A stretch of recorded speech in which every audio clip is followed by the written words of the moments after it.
Thank you. I appreciate you. Night night or you are welcome, my dear.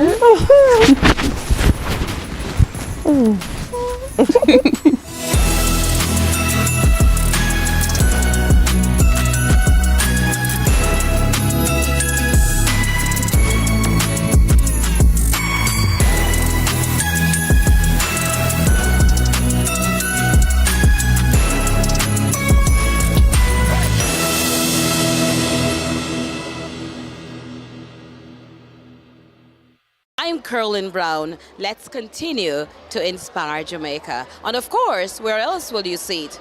CVM TV, of course. Need to estimate your duty?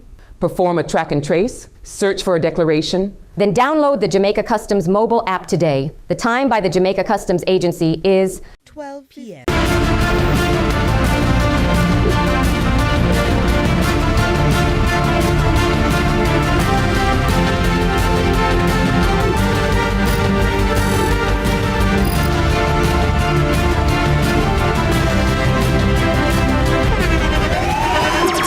The internationally acclaimed On Stage with Winfred Williams. At a new time, Saturdays at 8 p.m. on CBM TV. So much more than entertainment.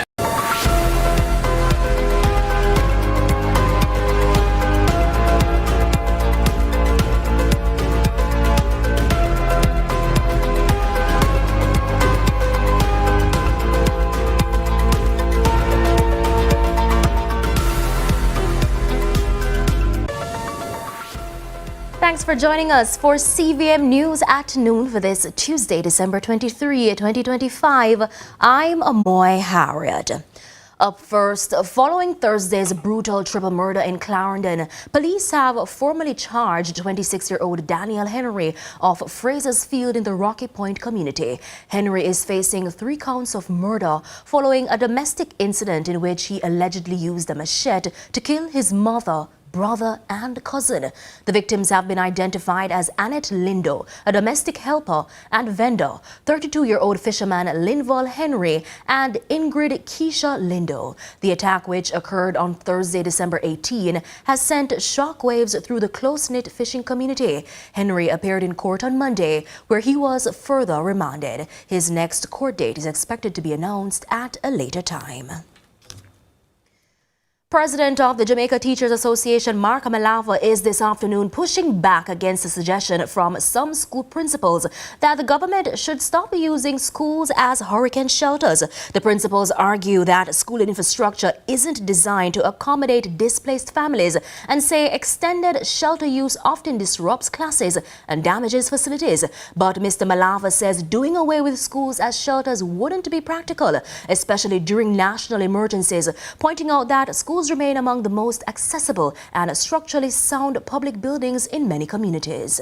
Under ideal circumstances, the government should really move away from using schools as shelters. However, in practical terms, if not schools, where? Because schools are proliferated right across the island, and they are heavily community-based. And they are government owned. So if not schools, where? Yeah.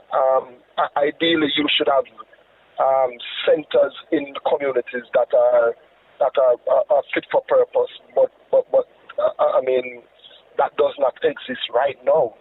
So for all intents and purposes, and in the near future, it is very likely that schools will continue to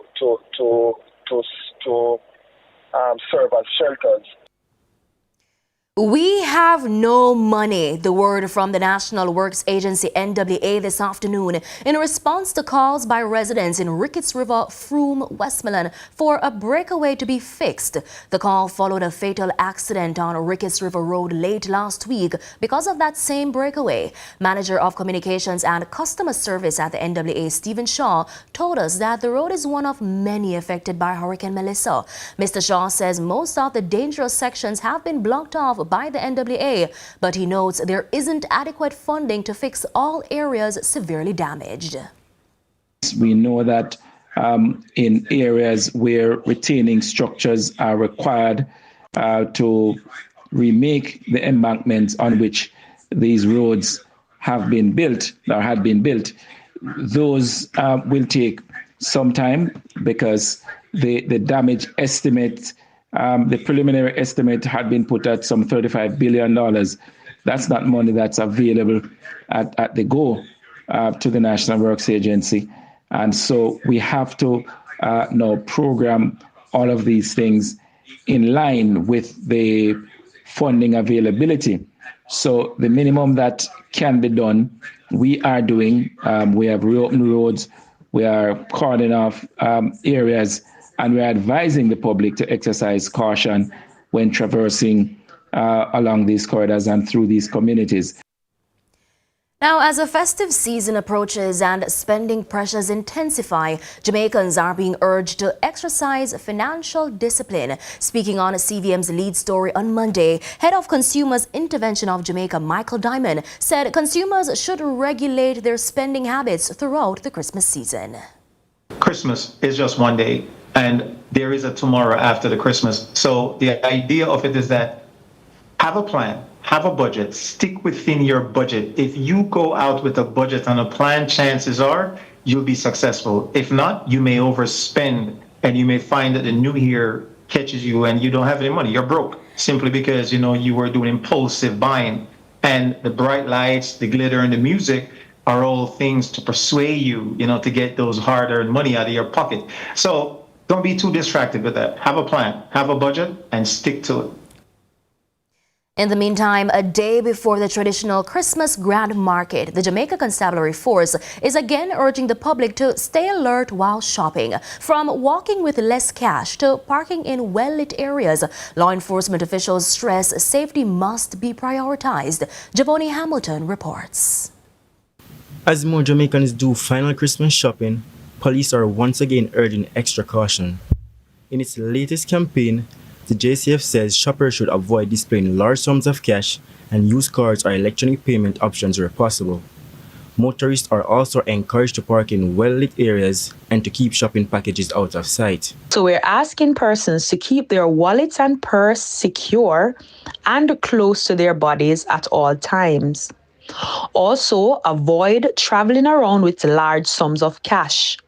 Use digital payment methods instead.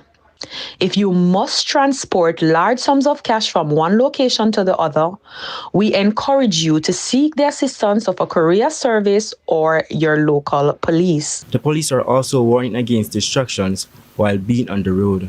So avoid texting, using earphones, or playing while walking on the road.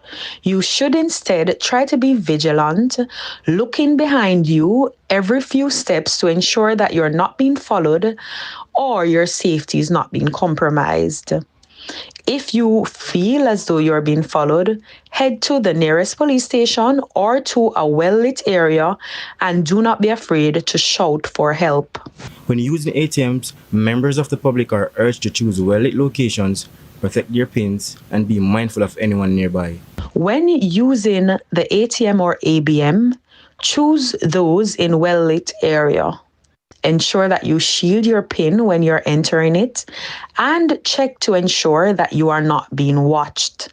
If you feel unsafe, cancel the transaction and leave immediately. Giovanni Hamilton reporting for CVM News. And it's time now for a break, but stay with us. More when we come back.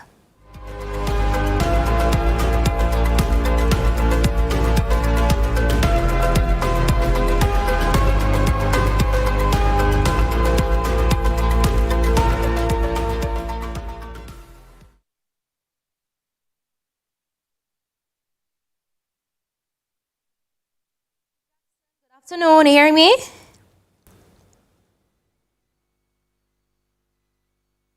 Good afternoon, Miss Jackson, are you hearing me?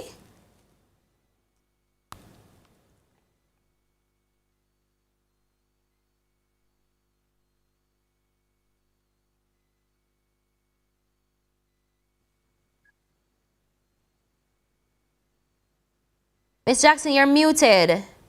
I'm trying to get the things.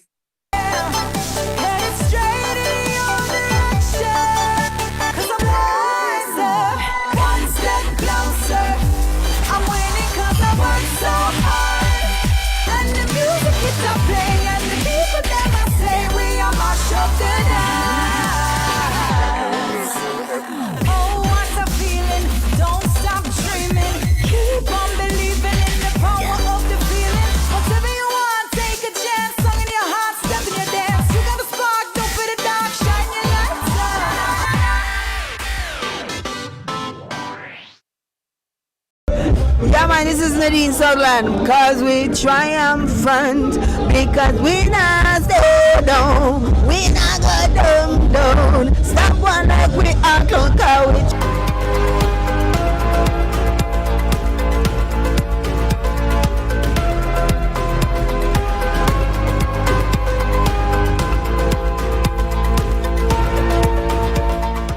Welcome back to CVM News at noon. Concerns about domestic violence are again being raised in the context of the death of a woman in Cornwall Mountain, Westmoreland. Natalie Gordon died after being found at her home in critical condition. Now, police say she was burned, beaten, and tortured by her boyfriend, who's 43-year-old welder Colin James, who has since been arrested. Now, residents said they knew Miss Gordon was being beaten, but alleged that James would threaten them if they tried to intervene. To help us dive into this conversation of domestic violence and awareness is Executive Director of Human Rights Group Jamaicans for Justice, Michael Jackson, who now joins us via Zoom. Good afternoon, Ms. Jackson. Hi, good afternoon, and good afternoon to your viewers. Thank you so much for having me. So JFJ recently published an important survey that looked at knowledge, attitudes and perceptions towards domestic violence. And based on the survey, there seems to be a relatively high level of awareness where domestic violence is concerned. Can you tell our viewers what the survey found? So I don't have the the findings itself readily at hand in terms of the percentages. Let me just put that out there for our viewers just before you begin. So the note that I have here is saying that 78% of respondents on this survey who did the survey demonstrated moderate to high knowledge of domestic violence and and say there are available protections. Go ahead, Ms. Jackson. Yes. So while I don't have the specific numbers in front of me, what I can say from memory of the findings is that there was moderate to high levels of knowledge about domestic violence. So in other words, the public is aware of what domestic violence is.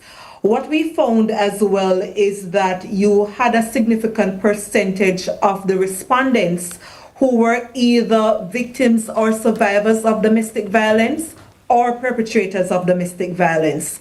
Among those who were witnesses or perpetrators, they knew where to go. So in other words, for those who had experienced domestic violence themselves, for those who witnessed domestic violence, they knew the numbers to call, they knew where to get the resources, but they opted not to uptake the services. So I know what to do, where to go, but I have not acted upon that knowledge. So what we find in that survey is that while people are knowledgeable about domestic violence, the occupation orders that are permissible under law, the protection orders that are permissible under law, they have opted not to uptake those services. So it's safe to say then that awareness isn't the problem where domestic violence reports and cases are concerned? No, the issue here is lack of action. The issue here that we found is in the survey, and which we know culturally, is what we call the silent bystander. So in other words, what you may find is that a neighbor may witness domestic violence situation occurring in the family home next door, and they may intervene to say, listen to me, man, that I know so the thing for go and that is supposed to do, but they may not necessarily get to the next step where they may make a report to the police station or intervene beyond the immediate warning that I mentioned earlier. So what we have to do as a society, and perhaps through the Bureau of Gender Affairs, is to get to that stage in society where we encourage people to actually intervene and do not be a silent bystander. And another interesting thing that we found in the survey, and I think we know this anecdotally, while women are disproportionately, my apologies, affected by domestic violence, what we found in the survey is that there was almost an equal footing between women as perpetrators and men as perpetrators. There was not much disparity in the numbers there. So what our survey found when we actually spoke to persons who we interview, the respondents, is that women may perpetrate domestic violence within the context of verbal abuse, or they may be the person who initially hit the partner, whereas the men would be the perpetrators of violence within the context of physical abuse. So, Ms. Jackson, yes, on the note of persons who aren't reporting these incidents, what about those? Because a common concern is, and we heard about this in the same story coming out of Westmoreland, where the residents were saying that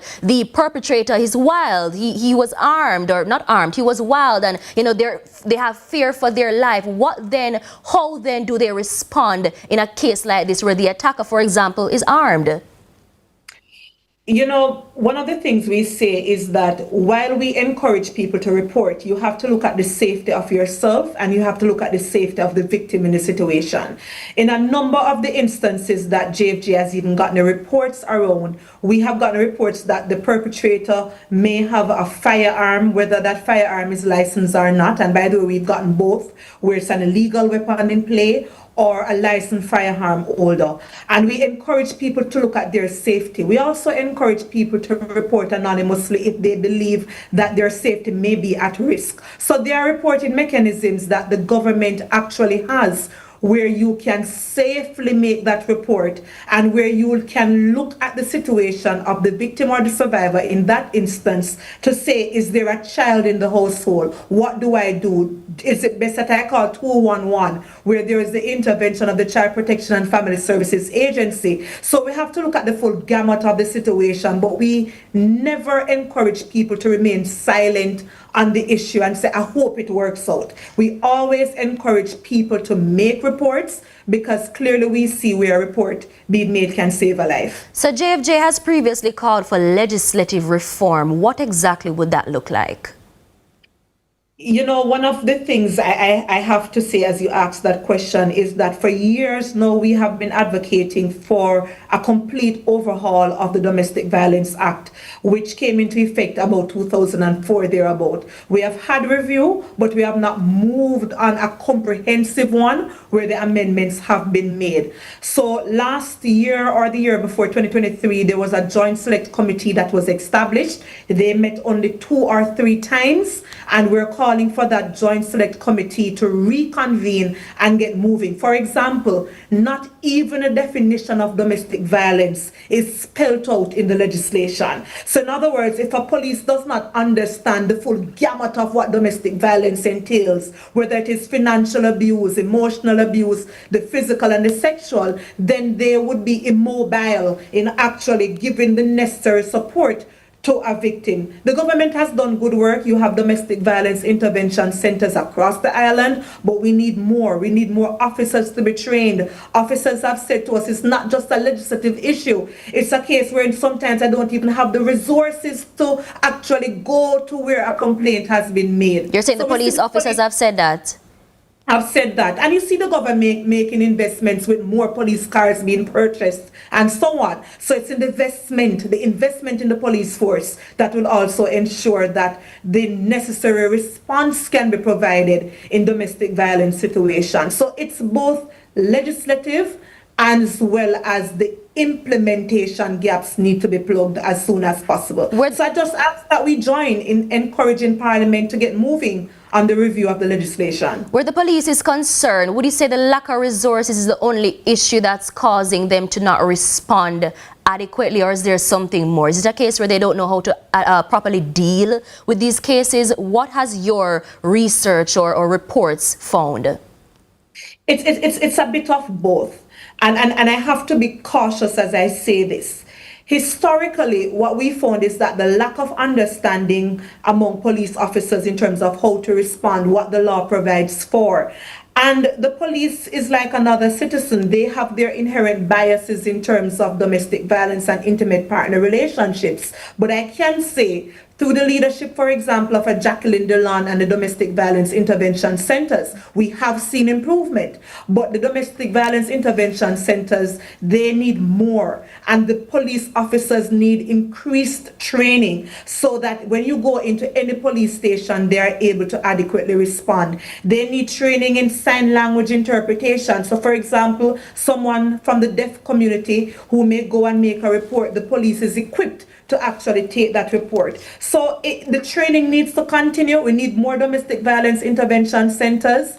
So that human aspect and the capacity building of the police officers need to be clearly enhanced. But they have been doing good work. It's just for it to be strengthened and for them to get the resources to make those responses adequate. That referral pathway between the police officers, the Bureau of Gender Affairs, the police officers with NGOs like Jamaican Social Justice, where we actually provide